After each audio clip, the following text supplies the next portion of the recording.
ऐसा ही विचार धुंधली का भी हो गया।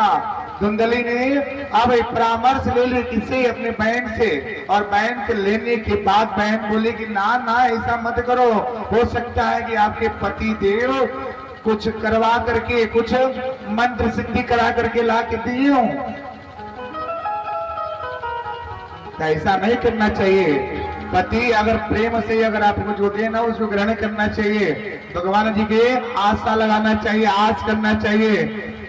जैसे कि मीराबाई के पति देव ने ला करके विष का प्याला पिला दिया, फिर भी मीराबाई का भगवान जी के प्रति श्रद्धा बना रहा और उनकी प्राण हरण नहीं हुई।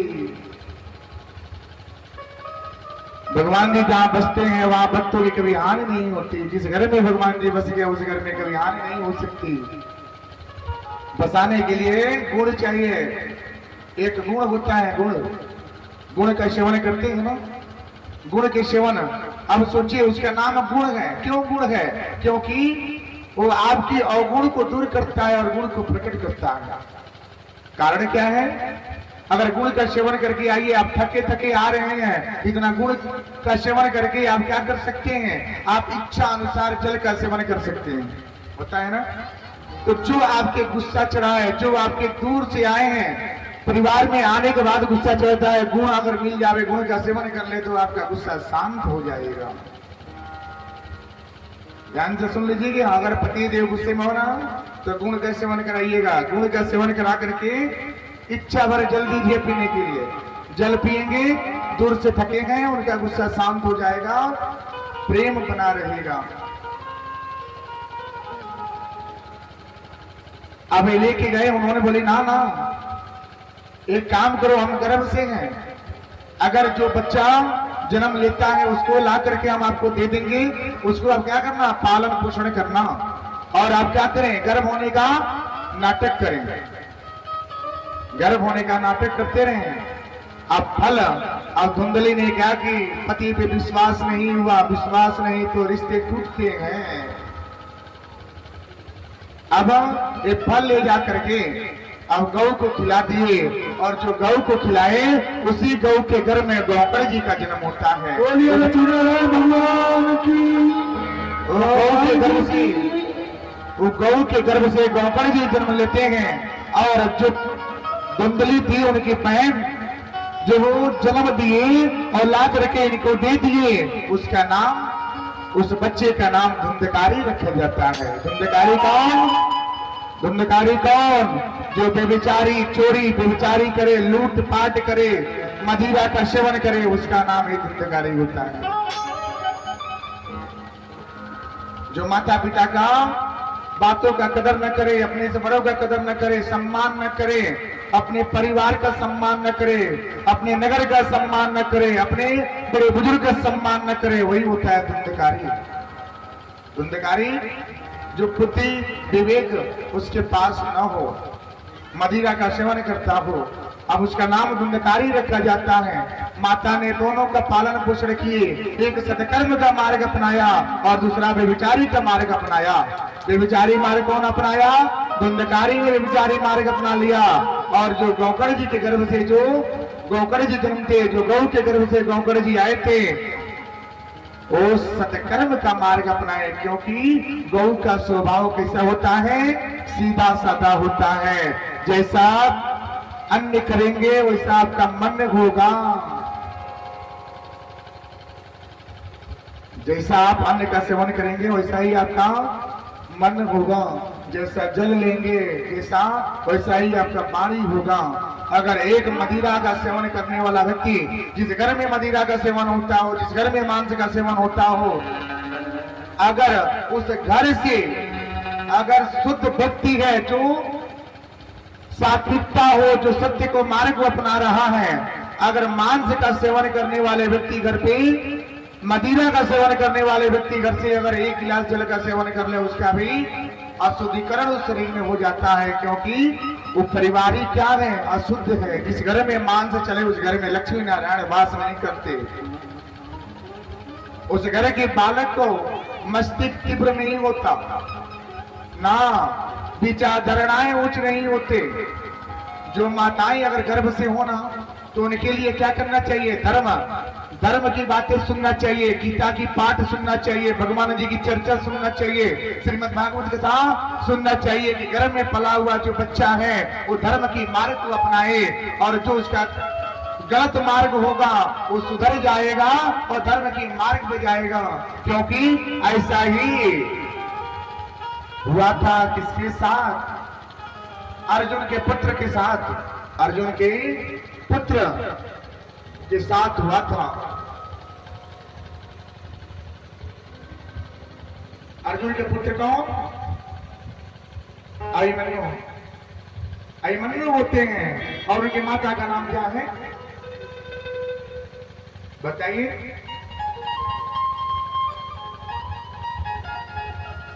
सुभद्रा नाम रखता है।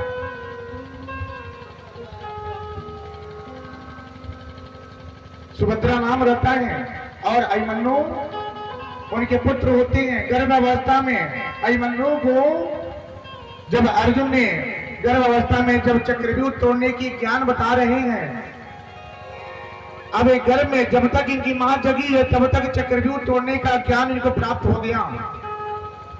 लेकिन जब यहां तक पहुंच गई, जब चक्रव्यूह तोड़ने की मार्ग की कथा जब आती है, इनकी माता सो जाती हैं। जब सो जाती हैं उसी में महाभारत के युद्ध में जो सातों ओर से जब अभिमन्यु जब गिर गए, चक्रव्यूह में प्रवेश होना जान गए, क्योंकि उनकी माता के घर में उनके पिता ने बताया था, लेकिन चक्रव्यूह को तोड़ना नहीं जाने थे। उस दिन अर्जुन उस दिन नहीं थे, कहीं चले गए थे, जिसके नाते से पिता के जगह पे उनका पुत्र ने चक्रव्यूह में प्रवेश कर लिए।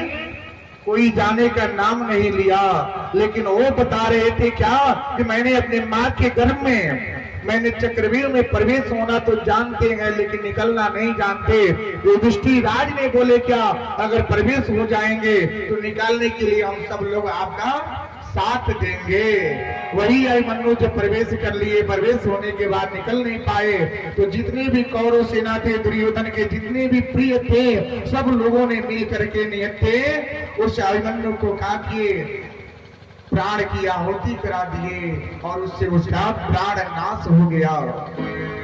तो आप लोग क्या करें? अगर गर्भ से बच्चा होना तो धर्म की मार्ग को अपनाएं, धर्म की बातें सुने, धर्म ज्ञान भगवत गीता का पाठ सुने, पढ़ाई सुने, रामचरितमानस की कथा सुने, श्रीमद् भागवत कथा की कथा सुने। इससे जो बच्चा जो होगा वो क्या होगा? अमर होगा, दीर्घायु होगी, उसकी बल बुद्धि विवेक ये सब क्या होगा? तीव्र होगा। ऐसा नहीं होता है। अगर गर्भ से बच्चा होना तो सबसे पहले नगर के जितने भी होंगे ना, विवाद कहाँ पे होता है? विवाद ढूंढना नहीं है, विवाद की जितनी भी विवादें हैं वो सुन लिया जाता है। जो आप सुनेंगे वही तो घर में बच्चा का श्रवण होगा, पुत्र को प्राप्त होता है। जो जल का सेवन करेंगे वो पुत्र को प्राप्त होगा, जो अन्न का सेवन करेंगे उस पुत्र को प्राप्त होगा। जो बाणी आप सुनेंगे वो बाणी आपके पुत्र के कानों के द्वारा उसके मस्तिष्क तक कैच होगा, प्रवेश होगा। तो आप अच्छी अच्छी बातें सुने। अगर सासू माँ है, ससुर है, तो उनसे क्या करें? धर्म की बातें सुने, ज्ञान की बातें सुने, भगवान की चर्चा सुने। जो घर में बच्चा है वो धर्म के मार्ग को अपनाए। अब ऐसा ही हुआ। अब धुंधली ने धुंधकारी को पाल पोस के बड़ा किए। ये मदिरा का सेवन करता था, क्योंकि जैसा अंश होता है उसी हिसाब से उसके क्या होते हैं? पौधे लगते हैं, पौधे लगते हैं। परिवार में अगर पिता माता पिता अगर आचरण है, संस्कार है, तो जो जन्म लेने वाले बच्चे होंगे ना उसका भी संस्कार उच्च कोटि का होता है, उच्च कोटि का होता है, उच्च विचार का होता है। अगर माता पिता का आचरण, माँ के आंचल में ही पुत्र का जीवन होता है। पहला अंश माँ से होता है, माँ की खुशबू से पुत्र की क्या होती है? महक होती है। पुत्र पहचानता है तो सर्वप्रथम अपने माँ को, जन्म के समय अपने माँ को पहचानता है और जन्म के 6 महीने के बाद अपने पिता को पहचानता है। तो सोच लीजिए माँ क्या है, प्रथम है। तो माता पिता का पाला अंश पुत्र के पास जाता है, तो अपना संस्कार स्वभाव क्या करें, बना के रखें। अगर गर्भ में बच्चा पल रहा है तो पिता को चाहिए उस समय अपनी पत्नी को खूब प्रेम करें, खूब धर्म की बातें बताएं, ज्ञान की बातें बताएं, भागवत गीता का पाठ सुनाएं। अगर नहीं ज्ञान है तो वेद मंत्र का उच्चारण कराएं, धर्म की मंदिर की दर्शन कराएं, भगवान जी का दर्शन कराएं। ऐसे करने से उस बच्चे की जैसे जैसे करेंगे प्रवृत्ति होगी, वैसा उसका गुण होता है। अब कुंडली ने संस्कार ऐसे भर दिए, तेज स्वभाव की थी ही, लेकिन उसका जो जैसा स्वभाव था वैसे स्वभाव के धुंधकारी हुए। धुंधकारी बड़े होते हैं, राज दरबार में क्या करते हैं, कार्य करते हैं। वहां पे जितने भी नर्तकियां हैं सब नर्तकियों पे दाव नौचार करते हैं और खूब मदिरा का सेवन करते हैं। एक दिन क्या हुआ, सब नर्तकियों ने विचार किए क्या कि सारा धन अगर हम पे नौचार कर दें तो राजा को पता चलेगा, तो राजा में क्या करेगा, इस यहाँ से बाहर कर देगा, तो हम लोग क्या करेंगे, कहाँ जाएंगे, खाने के लिए अन्न नहीं मिलेगा। विचार कर लिए क्या कि आज धुंधकारी को जीवन से अंत कर दिया जाएगा। सब लोगों ने विचार किए और उस दिन खूब मदिरा का सेवन करा दिए। मदिरा का सेवन करने वाले जो भक्त हैं उसको त्याग दें। मदिरा सबसे बड़ा शत्रु है, जीवन का सबसे बड़ा शत्रु। बीमारी पैदा होता है तो किससे, मदिरा से। तो मदिरा को दूर कर दें। मदिरा यानी दारू, शराब। खूब स्वस्थ शरीर है, अगर आप क्या करें, कंटिन्यू अगर 10-15 दिन अगर दारू का सेवन कर लीजिए, स्वस्थ शरीर होगा, क्या होगा, बिगड़ जाएगा, खराब हो जाएगा। बोला जाता है कि टेंशन बहुत है, तनाव बहुत है, इसलिए दारू पीना हो। अरे भाई, तनाव है तो मदिरा का सेवन करते हो, तो तनाव है तो ये भी तो सीखो, इसको कैसे परित्याग किया जाता है। आज तनाव नाव दे दिए, उसका नाम तनाव रख दिए, तनाव के वास्ते मैं मदिरा का सेवन करता हूँ। तो तनाव के वास्ते भगवान जी का नाम क्यों नहीं लेते, उनका भी तो नाम लेना चाहिए। जिन्होंने आपको जन्म दिया है, जिन्होंने इस संसार में आपको भेजा है, जिन्होंने आपको अन्य जल ग्रहण कराए हैं, जिन्होंने सब कुछ दिया है, उनका तो नाम जपिए। वही तो भवसागर, वही तो आपके संकट दूर करेंगे। आगे मदिरा का सेवन करेंगे तो दूर होगा। मेरी माँ, मेरे भक्तों, मदिरा का सेवन करने से तनाव दूर नहीं होता, वो और आ जाता है। जब और आ जाएगा तो घर में क्या होगा, पुटमत होगी, पति पत्नी के रिश्ते टूटेंगे, पुत्र पिता का व्यवहार में दूषित हो जाएगा, माता पिता बिखर जाएंगे, घर टूट जाएगा। सोने की जैसे घर क्या होगा, बिखर जाएगा। तो बिखरने न दें। मदिरा का सेवन टेंशन दूर नहीं करता और टेंशन दे देता है। इसे क्या करें, दूर करें। अभी विचार कर लिए, उस दिन खूब मदिरा का सेवन करा दिए। मदिरा सेवन करा करके नर्तकियों ने धुंधकारी को गले में फांसी लगा करके महल से बाहर लटका दिए। फिर भी धुंधकारी की मृत्यु नहीं होती। जो बुरे कर्म करते हैं ना, उनकी मृत्यु यदि नहीं आता, उसकी मृत्यु भी डरता है। जो बुरे कर्म करते हैं उसकी शरणागति नहीं होता, क्योंकि मृत्यु ये जब प्राण जो है निकलने के लिए तरसता है, किधर से निकले हैं। अच्छे कर्म तो किए नहीं है कि मुंह से कभी भगवान का नाम नहीं जब किए तो मुंह के रास्ते से निकल नहीं पाए। आपने अच्छा धर्म की बातें नहीं सुना कि जिसके नाते से कानों से निकल पाए। आपने अच्छी बातों ग्रहण नहीं किए जो आपके मस्तिष्क से निकल पावे। जो आपने अच्छे से कर्म नहीं किए जो आपके हृदय से निकल पावे। आपने कभी जीवन में अच्छा कर्म किया नहीं है तो मृत्यु कैसे इतना जल्द मिलेगा मेरी माँ। जब अच्छे कर्म किए होंगे तभी तो मृत्यु आपको अच्छे समय में प्राप्त होता है।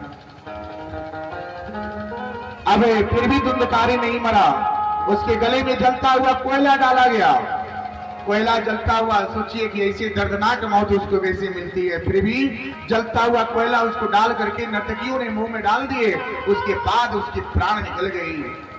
पता चला राज को, इस राजा को पता चला, राजा ने खबर भेजा है किसका, ये कहां से है, किसका है भाई है, किस नगर का है। पता चलता है कि गोकर्ण जी का भाई है। गोकर्ण जी कौन, जो संत हैं, जो संत महात्मा होते हैं, वो आए, आ करके धुंधकारी को गले से लगा लिए, लगाने के बाद इनको दाह संस्कार कर दिए, अंतिम संस्कार कर दिए। संस्कार करके वो चले गए अपने कहां पे, सत्संग के जगह स्थान पे जा रहे थे। रात्रि के समय में लौटे, देर रात हो गया। रास्ते में एक प्रेतात्मा आता है और भाई का नाम से पुकारता है, बोलता है अरे भाई रुक जाओ, रुक जाओ। अभी गोकर्ण जी पीछे पलट कर देखे, अरे आवाज किधर से आ रहा है। 2 बार देखे, तीसरी बार बोले कि तुम कौन हो। उस आवाज से जहां से आ रहा था वो बोला कि मैं कौन हूं। वो प्रेतात्मा बोलता है कि मैं आपका भाई धंधकारी हूं। गोकर्ण जी बोले क्या, मैंने अपने भाई को शरणागति दे दिए, कर्मकांड कर दीजिए, कर्मकांड करा दिए और शरणागति हो गया, तुम मेरे भाई नहीं हो सकते हो। धंधकारी ने बोला क्या मैं तुम्हारा भाई हूं और हमारी शरणागति नहीं हुई है, हमारी जो आत्मा है भटक रहा है। सोचिए, ऐसा कर्म करिए कि आपको शरणागति हो, नहीं तो प्रेत योनि में जाएंगे।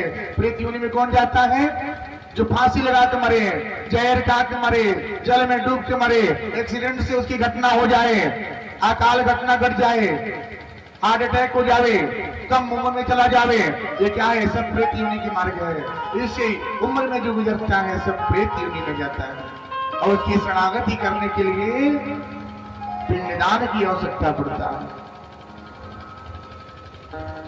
अब जब बोले मैं आपका भाई धंधकारी हूं और गोकर्ण जी क्या बिलख गए, बोले मैंने कि तो अपने भाई को सब कुछ कर दिए फिर भी उसकी आत्मा भटक रही है।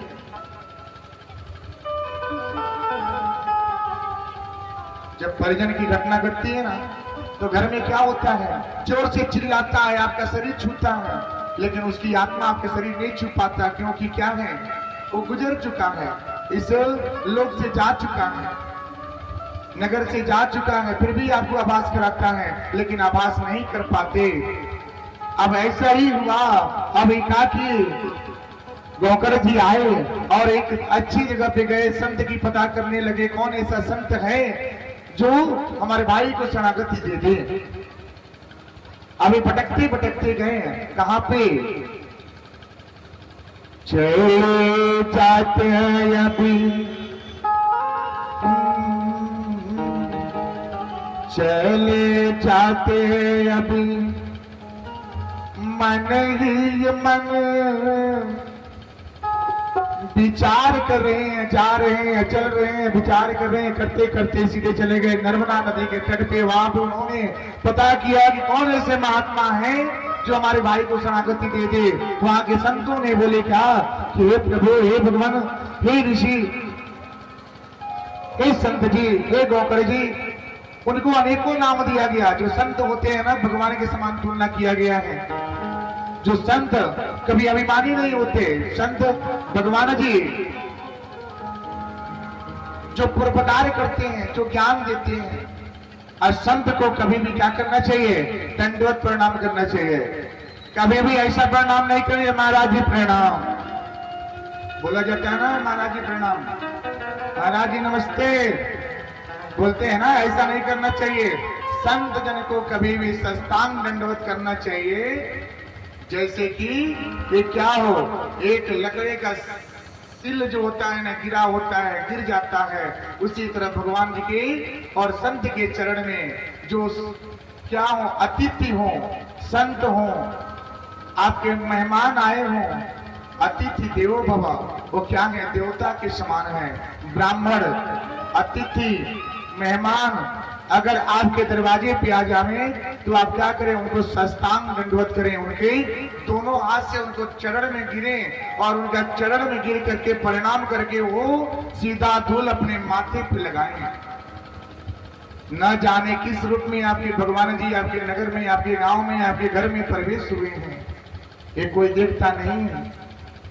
तो आप क्या करें, साष्टांग दंडवत करने से ये आपके पुत्र, आपका परिवार, आपका मस्तिष्क एकाग्र होता है, एकाग्र होता है।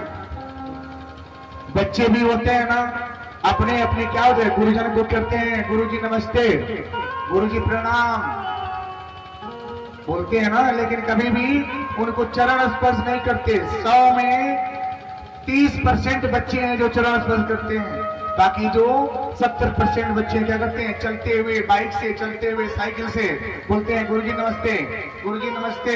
एक हाथ से नमस्ते नहीं करना चाहिए ना, कभी भी जस नहीं मिलता। पुत्र अगर बालक है, अगर उसकी पढ़ाई चल रही है, स्कूल में पढ़ रहा है, तो उसको दोनों हाथ से नमस्ते करना चाहिए। नमस्ते करने से ज्ञान, वैभव, जस, कृति, यश सब कुछ प्राप्त होता है। अब ऐसा ही अब क्या किए, चले गए। वहां पे जाने के बाद पता चला कि यहाँ पे सुखदेव जी मुनि जी का आश्रम है। वही एक ऐसे संत हैं जो आपके भाई को शरणागति करा सकते हैं। अभी चले गए कहाँ पे, उस संत के पास गए और साक्षात जाके दंडवत किए, प्रणाम किए, बोले क्या, सत्य सत्य तो मैं प्रणाम गुरुवर, सत्य सत्य तो मैं प्रणाम, सत्य सत्य तो मैं प्रणाम, सत्य सत्य तो मैं प्रणाम, सत्य सत्य तो मैं प्रणाम गुरुवर, सत्य सत्य तो मैं प्रणाम, सत्य सत्य तो मैं प्रणाम गुरुवर, सत्य सत्य तो मैं प्रणाम, करना मेरा उपकार अब गुरुवर, सत्य सत्य तो मैं प्रणाम,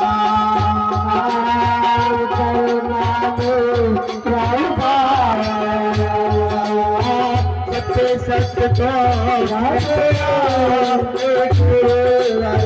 सत्य सत्य तो मैं प्रणाम, सत्य सत्य तो सत्य सत्य तो प्रणाम किए। प्रणाम करने के बाद अब सुखदेव जी मुनि उठाए और बोले कि क्या बात है, क्या हो गया, आप वो संत हैं, क्यों आए, कारण क्या है। अब सुखदेव जी मुनि महाराज कोई साधारण व्यक्ति नहीं थे, वो दिव्य पुरुष थे, भगवान जी के अवतार थे वो। उसके बाद उन्होंने सब देख रहे हैं। उसके बाद गोकर्ण जी ने सारे व्याख्यान बोले। अब उन्होंने बोला क्या कि आपको श्रीमद् भागवत कथा का रसपान साप्ताहिक करना होगा, एक हफ्ते का, एक सप्ताह का श्रीमद् भागवत कथा का रसपान सुनना होगा, जिससे आपके भाई की शरणागति होगी। अब इन्होंने बोले कि महाराज आप सिर कर दीजिए, क्योंकि हमारी जो है दुख है, हमारे गृह दोष है, जो घर का तो शांति नहीं है, हमारे भाई की आत्मा की शांति नहीं है, उसको क्या करें, सिर करें कि शांति प्राण हो, शांति प्रदान मिल जाए। अब समय आ गया, समय निर्धारित हो गई। सुखदेव जी मुनि महाराज का आगमन हुआ। 7 कोण बनाए गए, एक बांस के 7 कोण बनाया गया। 7 कोण में प्रेत का आवाहन कराया गया और करते करते कथा प्रारंभ हुई। प्रथम द्वितीय दिवस, प्रथम दिवस, द्वितीय दिवस, तृतीय दिवस, इस तरह से कथा चलता गया। एक समय की बात आई, शरणागत के मार्ग आने की बारी आ गई। तो भगवान जी का दर्शन के बिना कैसे शरणागति होगा। श्री लक्ष्मी नारायण भगवान जी का बिना दर्शन किए हुए उस आत्मा की कैसी बलि हो सकती है। जब भगवान जी का दर्शन होगा तभी भगवान जी का दिव्य दर्शन करें। मेरे गिरधर कृष्ण कन्हैया, मेरे कन्हैया, नागर में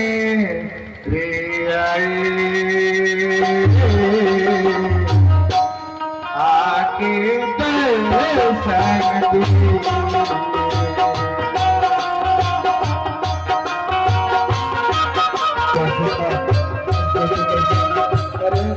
उसके बाद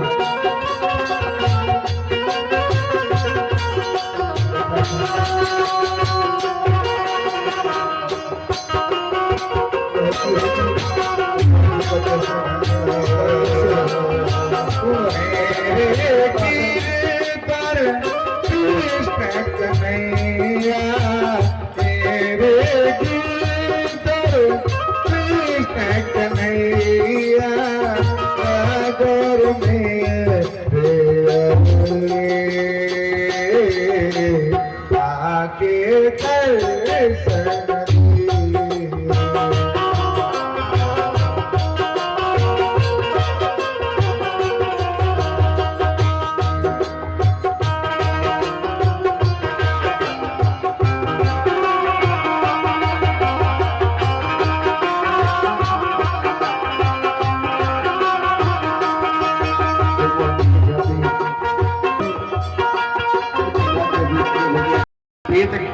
प्रेत का वास कराया गया।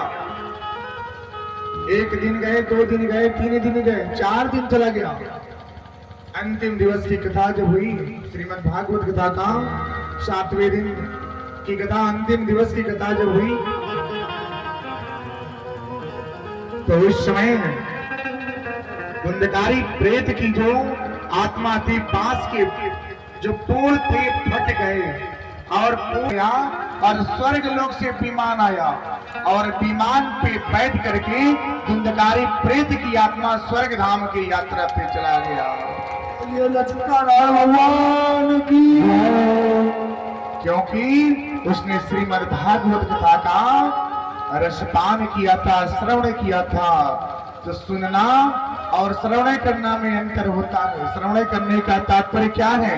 सुनिए, मन से सुनिए, श्रवण कीजिए, चिंतन कीजिए, मनन कीजिए, उसको बार बार सुनिए कि आपने क्या सुना। आज महाराज जी ने कौन सा प्रसंग सुना और कौन सा प्रसंग बोले, और इस शब्द के बारे में सोचते जाइए और घर पे जाइए तो भगवान जी का नाम जप कीजिए। इसी से आपको शरणागति होगी। जिसके बारे में सोचेंगे नहीं, समझेंगे नहीं, तो कैसे आप जानेंगे कि इसका रहस्य क्या है, इस कथा का अर्थ क्या है। तो जिसके बारे में आप सुने हैं उसके बारे में चिंतन मनन कीजिए। करेंगे ना? कितने लोग करेंगे? हाथ उठाइए। चिंतन कितने लोग करेंगे? सब लोग करेंगे। तो चिंतन कीजिए, चिंतन करेंगे तभी कथा का आपको क्या होगा? रसपान होगा और आपकी शरणागति होगी। आपके अच्छे कर्म, बुरे कर्म होंगे उसकी क्या होगी? दूर होगा और अच्छे कर्म की आवाहन होगा। अच्छे कर्म आपके विचार बनेंगे, अच्छे कर्म बनेंगे और जीवन कठिन मार्ग से सरल मार्ग की ओर आएगा। आपकी जो प्राण होगी ना, ऐसे श्रवण कीजिए कि अंत समय में जब जाएं तो आपके लिए भी विमान आवे और विमान पे बैठ करके आप क्या करें? यात्रा पे जाएं। बोले श्री लक्ष्मी नारायण भगवान की। जाना रे हरि का नाम थोड़ा थोड़ा, जाना रे हरि का नाम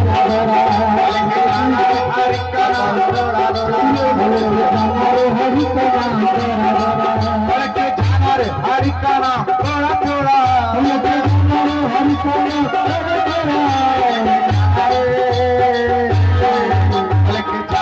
हरि का नाम थोड़ा थोड़ा।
जगमग ज्योति जला के आरती कर कन्हैया की जगमग ज्योति जला के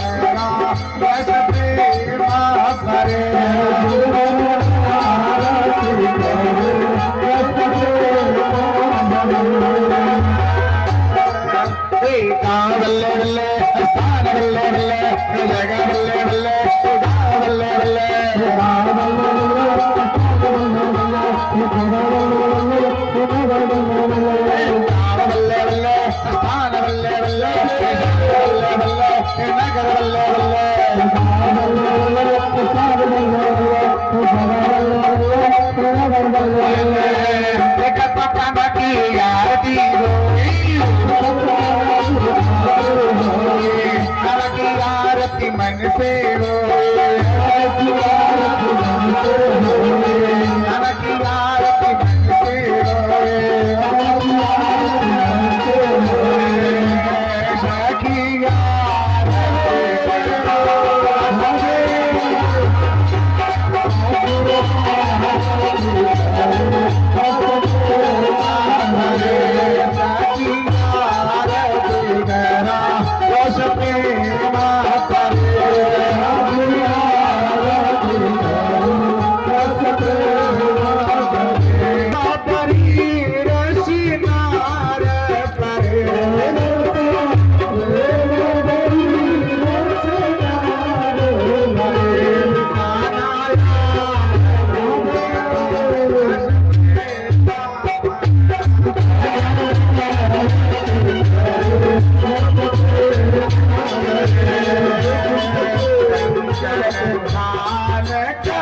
जगमग जगमग ज्योति जगमग जगमग ज्योति